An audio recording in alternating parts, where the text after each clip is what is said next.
An underwater adventure? Wow!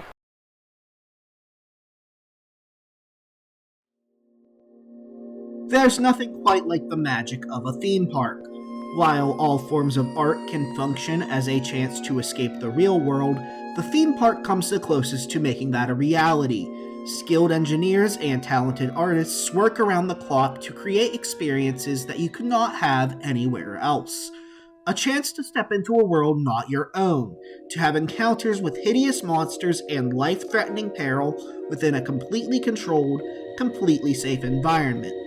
Though they're often the main attraction, rides are only a small part of the total package, and an aspect of the park-going experience that is often overlooked is that of live entertainment. Whether it be on the streets or on the stage, actors are a massive part of tying the whole thing together.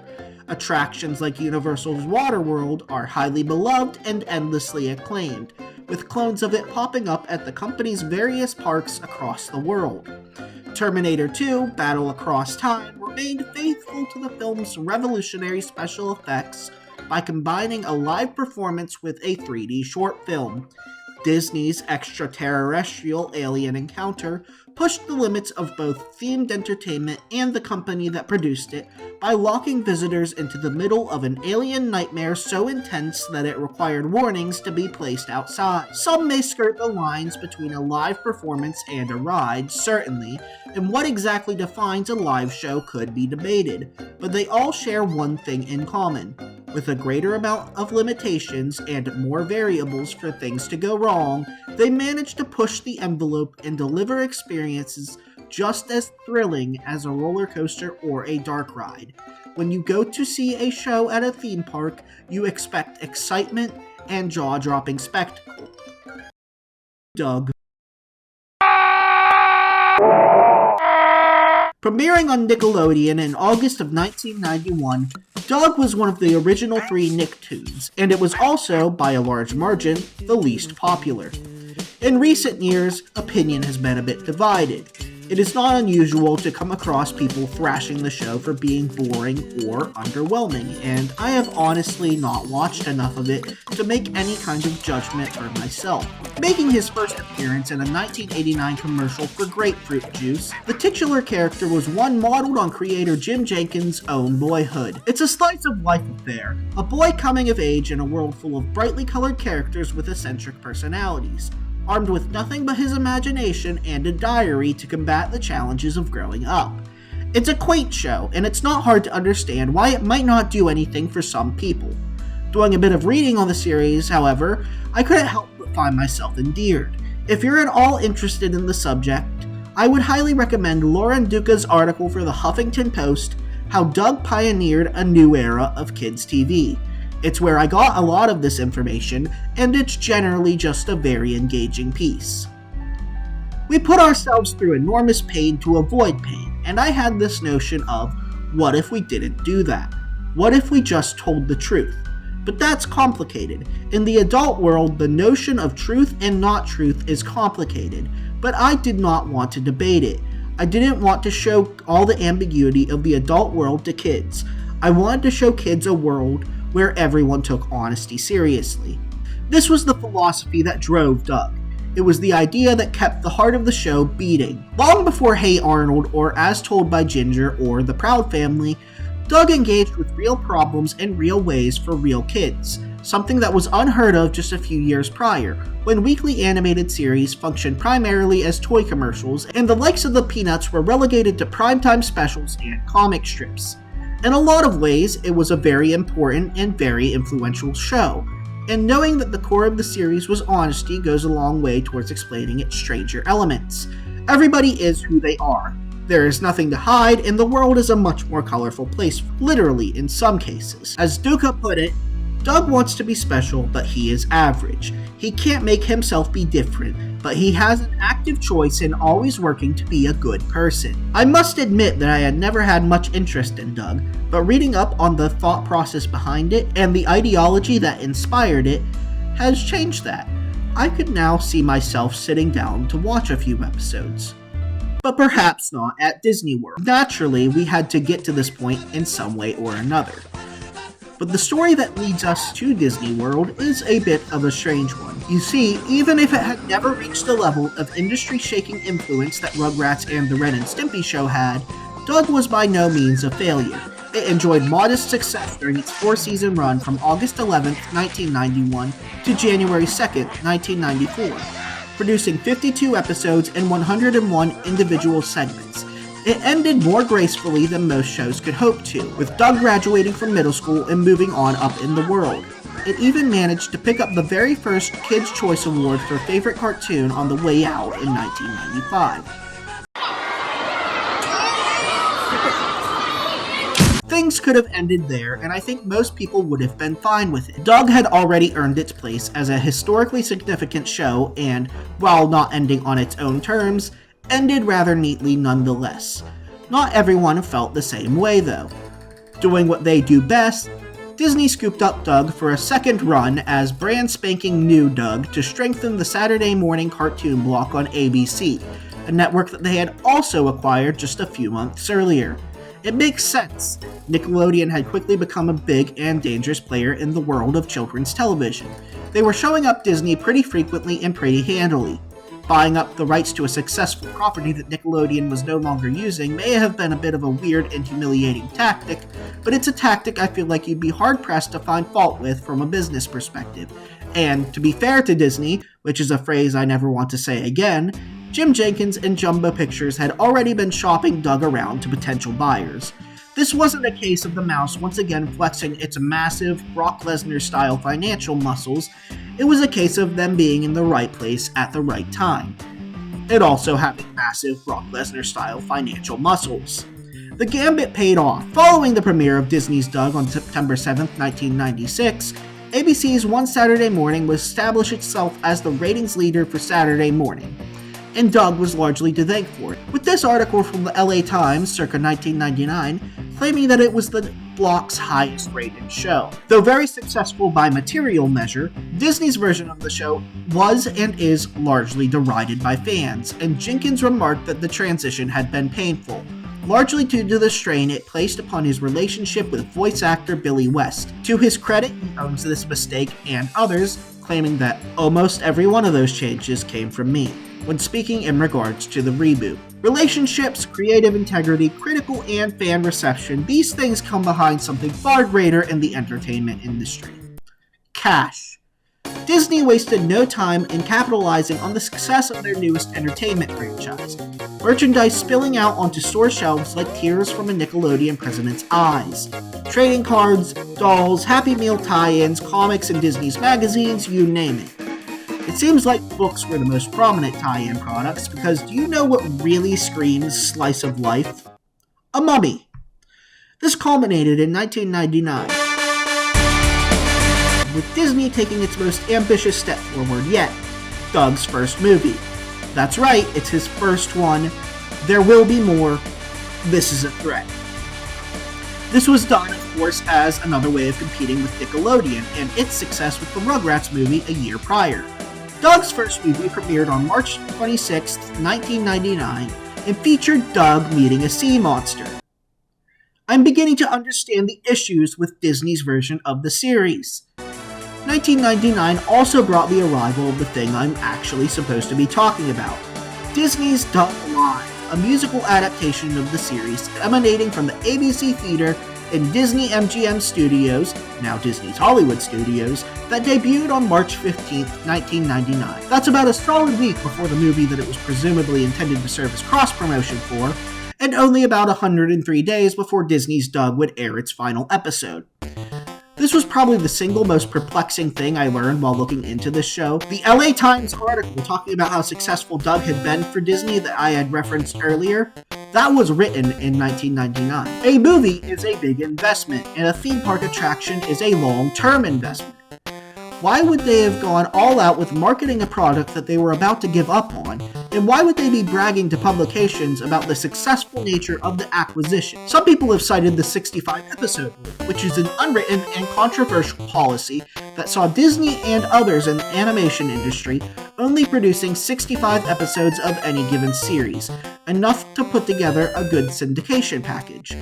That just wasn't cutting it for me as an explanation, though, especially since this was, in more words or less, the same mistake that Nickelodeon had made. I've thought about it a little bit, and I think I have the answer.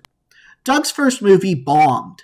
Now, you might be quick to disagree with me on that. A cursory glance will reveal that it made back its direct-to-video budget a few times over. Wikipedia claims that it created a large profit. I don't think it did, though. It opened 5th at the box office and finished with $19.4 million against a budget of $5 million. Compare that to Disney's other 1999 releases. Tarzan grossed nearly $450 million. Toy Story 2 grossed over $500 million. And even Fantasia 2000 grossed $90 million. The Iron Giant, a similarly expensive and notorious flop from Warner Brothers, grossed $31.7 million. Now, true, these were all higher profile and cost considerably more to produce, but South Park, bigger, longer, and uncut, was also cheaply made, also a feature-length TV adaptation, and had the additional disadvantage of an R rating. It grossed $83 million. Sure, Doug might have turned a profit, but it wasn't the profit that Disney had been hoping for. According to the LA Times article, Disney anticipated $75 million or more. Even if we factored in the profit from home media sales and rentals that I was too lazy to research, I feel like we'd still be talking about pocket change compared to what was expected. The critical reception wasn't much better.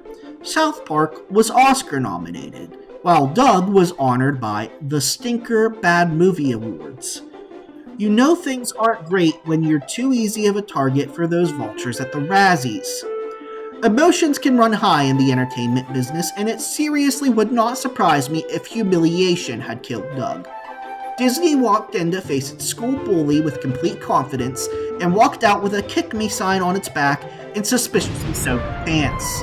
I see no other reason for the abrupt end in the face of continued ratings wins and such a large push from the company. Supporting this theory is the fact that they continued releasing merchandise well after the show's end, most notably Doug's Big Game in December of 2000. Doug Live wouldn't close until May 12, 2001. That is nearly 2 full calendar years of operation for a show that was on air for only around 13.1% of that run. Was it really worth keeping around for that long? Was it that good, or was it a product of a park notorious for its never-ending identity crisis? Probably the latter, but we're here to look at it anyway. Shout out to Disney Rob, who uploaded the recording of the show that I will be using for this video. The history of theme parks is often murky because of their ever-changing nature, and the fact that there is no real way to preserve them, so anybody who is working to ensure the work of these artists and performers does not become lost to time is a hero in my book. This recording unfortunately does not include the pre-show, but somebody else has uploaded the 40-minute Cube video, and they claim to be Jim Jenkins himself. I have no idea if this is the real Jim or not, but it is an interesting find regardless.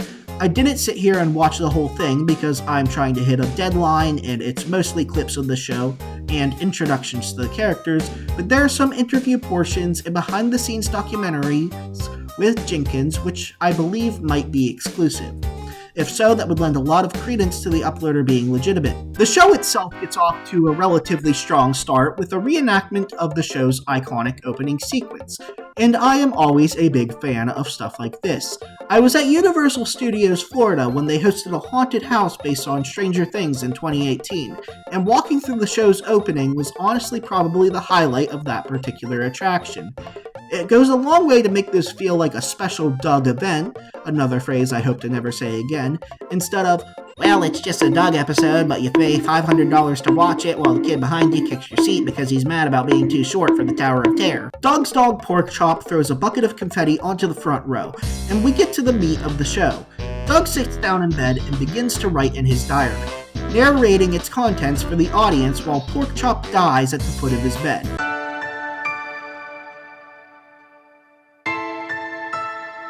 There are 2 things to note. 1, the production design is very appealing. The size and the scale and the color are all evocative of the show, as they should be. I think the prop and set design are pretty commendable. They remind me of Seuss Landing at Universal's Islands of Adventure. 2, no. The costumes are sort of the elephant in the room. You saw them in the thumbnail, and I've probably flashed them at some point prior in the video, but these things are hideous. Cartoon to live action is never easy, even for productions with higher budgets. They can get there with the sets, but capturing the forms and shapes of characters that were always meant to exist in 2 dimensions obviously proposes an issue. Sometimes they can get it pretty spot on. The Flintstones and Scooby-Doo nail the looks, like these are pretty much perfect, but those have the benefit of being based on cartoons with heavy human emphasis. On paper, so does Doug, but for some reason or another, these are rough. I will give credit where it's due and admit that these were never meant to be examined up close, and from a distance, they look mostly fine. It's still a huge part of the show's legacy though, and it needed to be addressed. I think the worst offender is Porkchop.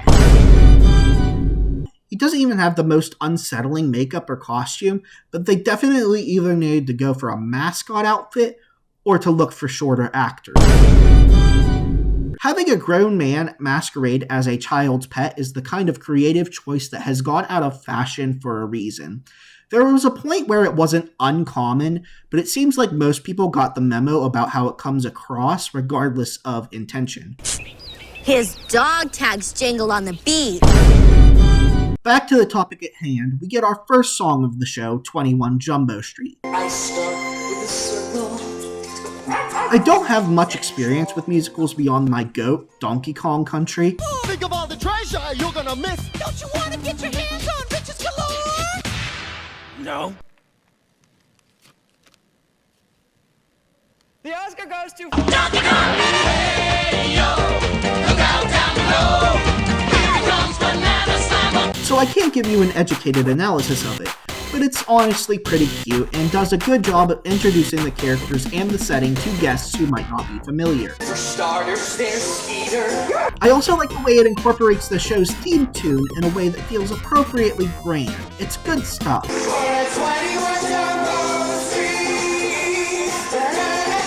There's another really inspired bit of set design, with Doug's diary splayed out on the walls, displaying clips from the show, and it allows for an effect that I really adore when the other characters burst through it to give the impression that they are leaping off of the pages. Just like Fat Albert. The actors all do a pretty good job of emulating the cartoon's voice work. Patty Mayonnaise in particular is so good that I have to wonder if this is all a pre-recorded track being lip-synced to. You know, Doug, one of the best things to ever happen to us is you. Yeah? With the end of the song, the lights go down and we transition to the next scene. Doug is still writing in his diary, explaining his crush on Patty Mayonnaise and his most recent attempts to impress her using tactics outlined in the big book of dating for boys. Skeeter enters the scene and the show is immediately bumped up a full star rating. You, Doug! Man, you're not gonna believe this. He's here to tell Doug that the legendary rock band The Beats are performing one final show, a show that the local radio station is currently hosting a ticket giveaway for. The boys call into the contest while Porkchop continues to make me feel like I should call the police. Doug laments that a kid like him could never be the winning caller, which I don't quite get. It's random chance. It's not like they're going to smell the essence of failure over the phone and come to your house and execute you.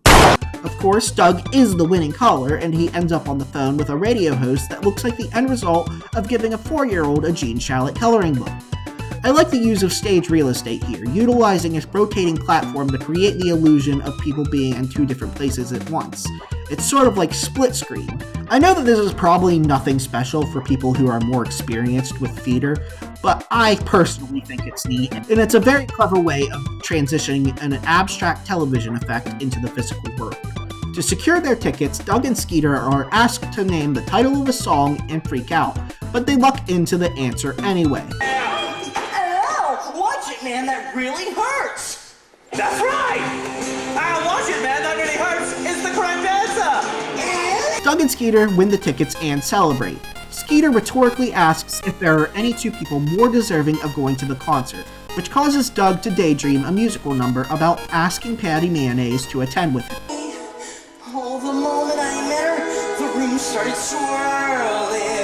I finally found the most wonderful girl in the world. In the world.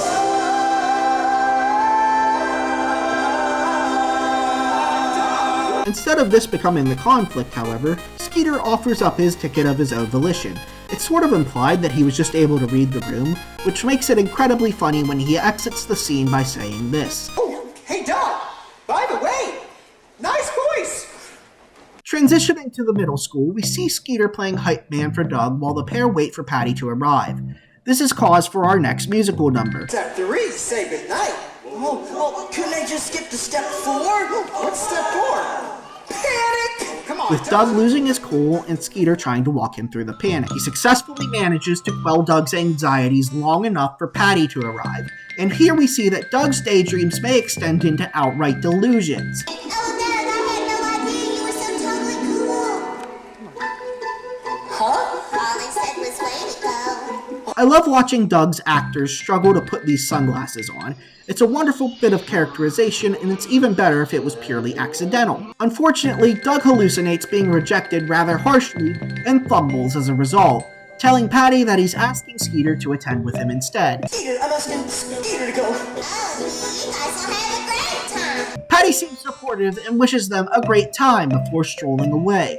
The song then picks up and transforms, with Doug belting out his desire to be somebody else. Wish I was anybody else at all. I mean, Skeeter, almost anybody else at all. I'd felt that this number had been kind of weak prior to this point, but I feel it improves vastly from here. Doug turns to the big book of dating for boys, but he struggles to remember the pickup lines provided to him and drops the ball once more. Your voice is a clarinet. Your voice is a raisinette. Frustrated by his awkwardness, Doug confides in Skeeter, who assures him that girls appreciate honesty and that he should just be himself. That makes you crazy, man, but is that so bad? It's just you being you. I think you should go for it. Who's me? Who else?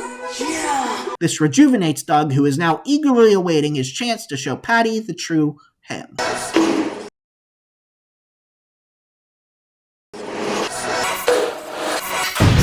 Roger enters the scene and reveals that he also has tickets to see the Beats, having bought them with his immense wealth. He asks Patty to attend with him, and she agrees. Skeeter tries to get Doug to try his luck one more time, but he's still unable to get the words out. The audience seems to be receiving the show well. Wasn't there something you wanted to talk to me about? Nothing. A very fair and nuanced analysis, I must say. Doug is sad now, and he is stranded in the void.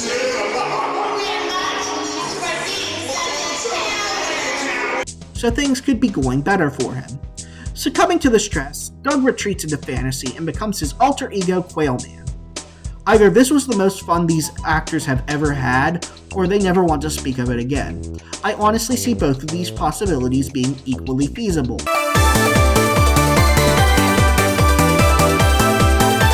As Quailman, Doug rushes to the origin of an SOS and ends up in the lair of Dr. Rubbersuit, who, of course, is represented as Roger and looks like he just walked out of the Roger Horror Picture Show. Roger is holding Patty captive as a means of drawing Quailman out of hiding so that he may subject him to a device that will drain the wearer's self-esteem. With this! Bye, Kelman. Yeah, now! Roger earns his own musical number, a more traditional show tune about how he intends to steal Quailman's confidence for himself. Pump me up, drain his brain and pump me up. Quailman arrives on the scene, but is failed by his decision to tie his shoe. Welcome to step 1, humiliation. Funnily enough, that's also how every conversation I've ever had is started. To fight against the powers of the device, Doug assumes another alter ego, Smash Adams' brash super spy. This plan fails rather quickly and doesn't even have an accompanying costume change, so it feels like it was just a matter of them wanting to squeeze in more references to the series, which I'm not too mad at because we were on track to enter Memento territory if this cycle continued. A mysterious voice then speaks to Doug directly via telepathy. Don't listen to him, my friend. Well, Doc, The voice is Porkchop because that's what we're doing now, I suppose. Porkchop assures Quailman that victory will be found through staying true to himself. Patty and the show's announcer chime in, besides the dog and the girl. And I think you're special, I'm the Quail. announcer guy. and then we are treated to the arrival of Quail Kid, played by a hand-picked member of the audience. Quailman, I believe in you. The young girl's words of encouragement and the audience's support are enough to turn the tides of the encounter, and Roger is defeated. The dream sequence comes to an end and Skeeter approaches. He invites Doug to come to the concert with him because Skeeter is just that dude. I should note that the sign for the venue uses either the Nickelodeon font or a font that is almost identical, which is the kind of pettiness that I can appreciate. Inside, they find Pork Chop up on stage, and Doug relays that he'd managed to score backstage passes. During the concert, Roger appears on stage but is promptly pulled off because he's annoying and rich and stupid, and he sticks his nose into places it shouldn't be. Patty approaches the boys after the concert and asks them if they are planning on walking home. Cool concert, huh? Yeah, it was a little short though. And Skeeter's endless humility shines through once more. Oh, look, Skeet, maybe I should just forget about the book and be myself. Be yourself? Now why didn't I think of that? You did. Oh, cool, man! Or he might just be stupid. It is a distinct possibility. Patty and Doug enjoy a quiet,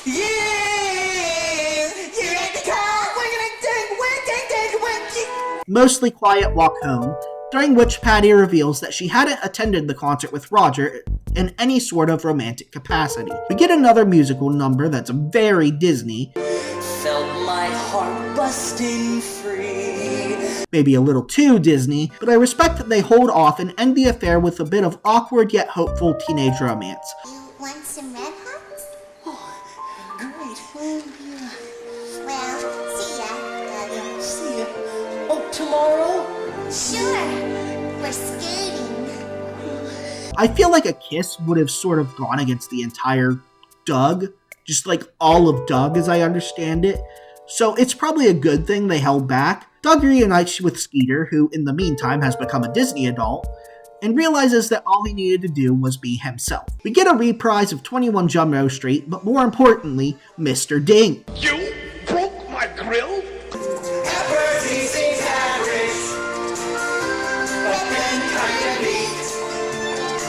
A lyric that echoes the same sentiment expressed by Lauren Duca earlier. Even if you're just normal, you're the only person that can be you. I guess that's just a branch of be yourself, and that's even how the show summarizes itself in a moment that really demonstrates that whole quality of honesty thing. Be yourself! Cool theme! Hey, why do you think they call it a theme park? But honestly, there is something distinct about it that makes it feel, weirdly enough, special. And I think the same can be said of the production as a whole. Musicals are weird, and they're not something I typically think of as being conducive to small, down-to-earth, humble stories. They're big, loud, bombastic, and full of high drama and pageantry. That's why Doug the Musical sounds so weird on paper, because the impression I got is that that was far away from the show as you could possibly get. For Doug Live, though, I think it works. It's not the sound of music, but there's more substance here than you might initially think. I think that's because they allowed it to maintain a certain roughness. The songs are interrupted by aimless, rambling conversations, the show's cartoon identity is plastered all over every inch of the stage, and it's perfectly aware of how silly it is. It swings from wild superhero dream sequences and concert-going dogs to small, tender moments with reckless abandon, and I think that's neat. It knows what it is, and the few moments where it pauses to comment on itself thankfully don't do much to kill the earnest vibe of the whole thing. I'm no Doug superfan. I've hardly even watched the show, and I have been upfront about that. But from what I have read and seen, it does seem like Doug Live is a faithful adaptation. Is it good? Well, I'd say it's quality. Would I have gone to see it when it was still around? Once or twice, it would really depend on what else was on offer at the time. Would I make a habit of attending it? No way. We got you. Not a chance. Not this time. Doug Live is cute. I think it would do well as a touring show, but as a theme park attraction, I think there might be something a little lacking there. You may like Doug and you may like musicals, but if Universal Studios offered a stage show based on The Office, would you really go and see that when you could ride Revenge of the Mummy or Men in Black Alien Attack 3 times over? It just doesn't fit the atmosphere. It's not grand enough. It's not exciting enough. Sure, there's the audience participation aspect, but that's one kid, probably about 8 or 9 a day, depending on how many times it was performed. I respect the show for what it is, but it was conceptually flawed from the start, even if not in all of the ways you might expect. The show would go on to be replaced by a live version of American Idol where contestants would be selected from, you guessed it, park visitors. And that not only fits the vibe of Disney's Hollywood studios better, but really the vibes of theme parks as a whole. Rest in peace, Doug Live. You were too Doug for this world.